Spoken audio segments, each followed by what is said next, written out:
Hey, what's up, everyone? Uh, First of all, I don't really have anything to show you during this video because the thing I'm going to speak about uh, exists, but not for public purchase. So I just can't have you look at a blank mat. So here, check out a caliper. It's a great one. But anyway, I don't know if any of you have heard, but Federal, the ammunition company, has decided to make everyone's life better and change the firearm community for the better forevermore. All right, I'm being kind of facetious in all this, but if you look at their website, they're just going to revolutionize everything. So here it goes. I don't know if you've heard about it, but there is a new caliber in town, and it's called 30 Super Carry. So it was created by Federal. It's a .312 diameter bullet. So it's actually kind of closer to a 32, actually. But it bears no relation to like 32 auto or any other 32 caliber bullets. The big thing is that uh, it's supposed to be similar to 9mm with similar recoil, but it allows you to put 2 more rounds in the magazine. Sounds good, right? It might be. Although I got to tell you, please go to the Federal website. You could just Google 30 Super Carry, and I got to tell you, they're promising some really, really big things. I think I would probably be a little more excited about it if they didn't build it up to be like the greatest thing ever. I mean, just say, hey, we got a cool caliber coming. You think you're gonna like it, rather than making it to be like this game changer. So what they do is they kind of compare it to 380 auto and 9mm, and again, I really encourage you to go to the website and look at some of the stats and stuff. I'm just going to kind of gloss over things, but to get the whole tone of the site and then some of the details they decided to share. Um, in comparison to 380, it's faster. You can have more capacity because it's a smaller diameter bullet, and it has more energy. I think that what they used, they compared HSTs, and it was like 200 foot-pounds for the 380 and like 340 for the 32. So, oh sorry, the 30 super carry. So it did have more energy. On on the downside, though, it expanded less because it's a smaller, narrower bullet. So I mean, it's got um, less, let's call it sectional density, less diameter, once the hollow point expands. As far as 9mm goes, uh, it's faster than 9mm. It has that +2 capacity that they were pushing, but it also has less expansion, and it also has a little bit less energy. So not real good. Um, I really don't see a reason for it, to be honest with you.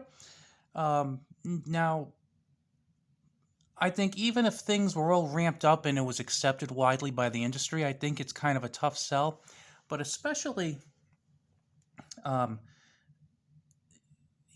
early on, because you know how it is when things are, early on, it's a little tougher to get some traction. But I mean, the only pro I really see is that you get 2 more rounds, which is, more rounds are better than fewer all the time. I think we'd all agree on that. But I mean, there were just so many cons. Like, for example, at the beginning, um, you're getting 2 rounds, an additional 2 rounds, which is nice. But it's also, going to be pretty expensive. Um, it's, I mean, they're saying that the price of this per round is going to be equivalent to like 380 auto, which is probably about twice the cost of 9mm. So, I mean, I think most of us wouldn't mind spending extra money on carry rounds. But I mean, when you're going to go out practicing and maybe you're going to, shoot 1 or 200 rounds, that adds up quick. Okay, so that's one thing. The other thing is there are going to be only 2 guns chambered for this. Well, actually, maybe 3. One is Nighthawk. Nighthawk, the people who make the $4,000 guns. Nighthawk is going to have a handgun chambered, which fits 12 instead of 10 rounds. And Smith & Wesson is going to make a Shield and a Shield EZ. that are chambered for the 30 Super Carry. Now, that's nice. The Shield is a very popular, well-made handgun. Nighthawks are well-made. Of course, you'll probably be able to get the Shield for the $400 to $500 range. Nighthawk will be about 4,000. If I'm going to drop 4,000 on a gun, it's not going to be one that's chambered in a new round that almost no one would carry. Which leads me to the fact that it's going to be harder to find this. If there's an ammo crunch, well, worse than what we have now, you're not going to find 30 Super Carry without some difficulty. At least you could pretty much find like 9mm everywhere. 45's pretty easy to find, but 30 Super Carry, I think you're going to have some trouble with that. The other thing is it's being compared to 9mm, and they're saying, well, you can have 2 more rounds in your magazine, so instead of 10, you can have 12. That's fantastic. What they're not really focusing on too much is that it has a little less power than a 9mm. Now, it's not a whole lot less power, but it is less power. And the other thing is it's making a smaller hole. So not only are you starting out with a narrower, smaller diameter bullet, but once it hits and it expands, you're getting less expansion. So, I mean, that's another thing. If you're going to knock a hole in someone, it's better to knock a bigger hole than a smaller hole. Makes sense. And it's better to have more energy than less. In this regard, it has less energy and a smaller hole. Not pretty good. Not good there. And like I said, I mean, the price per round is kind of crazy. But I got to tell you, the thing that really kind of got me the most was that I had watched a video by TFB TV. He did a pretty good video on it, and I also read an article by a website. I believe it's called Gun University. So I would absolutely recommend Googling 30 Super Carry and look for something by the Gun University website, and also the TFB TV link. And when I was watching that, they mentioned that it had get this, it's a 50,000 psi round. So it's a pretty high pressure round. And now, if you think about it, some people like whine and complain that 40 caliber is too snappy for them. I kind of laugh at that, but compared to a 9mm, it's a higher pressure. So some people say, I don't like it; it's too snappy. Okay, well, I think 40 Smith and Wesson is like 30,000 or so psi. I forget offhand, but I believe it's in the 30,000 range. This is 50,000. And again, I'm pulling these numbers kind of off the top of my head. But on the Gun University website, 9mm, 357 Magnum, 10mm, all have lower pressures, substantially lower pressures than 10mm. Even proof rounds, which are 130% normal psi, are lower than a normal 30 Super Carry. And here's the thing that got me. One of the reasons is not only to have more capacity in the magazine, but to be able to fit into smaller handguns. Well, with the smaller handgun usually comes lighter weight and maybe a lighter handle. I got to tell you, I'm not real comfortable shooting small 380 pistols. I love them in reality, but I'd rather carry something a little bit bigger. I had a Ruger LCP, nice, well-made gun. Ruger a Taurus TCP. They're a pain in the neck to shoot because I find them to be too snappy with the 380 in them. Just not good. Now I have a Keltec P32. That's in 32. That's a little tiny bit snappy, but it's really not a big deal at all. It's just, it's night and day compared to the 380s. So I'm wondering if you have a teeny tiny little plastic gun that's chambered in 380 and it's really snappy with only 21,000 psi, how is this gun that has what they claim to be the recoil of a 9mm and 50,000 psi versus like 21 or 22,000 psi for a 380 auto, how the heck is that recoil going to be in a tiny gun? It's going to feel like it's flying out of your hand when you shoot it. I'm not an engineer. I'm just a guy who likes guns.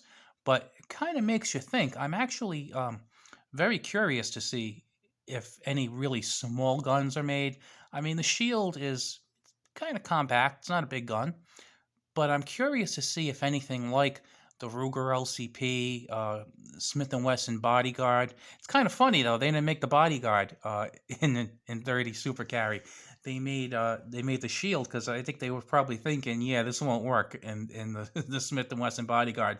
You actually would think that it would work. It would be really really good because if they're trying to push how you'd have higher capacity in a smaller gun, why not make the 380 Smith and Wesson Bodyguard? That would be pretty cool, wouldn't it? I mean, if it was actually a semi comfortable shooting experience. They didn't do it though. Now, I think, I mean, it's not the worst of ideas. Like I said, I kind of question how it's going to work in smaller guns.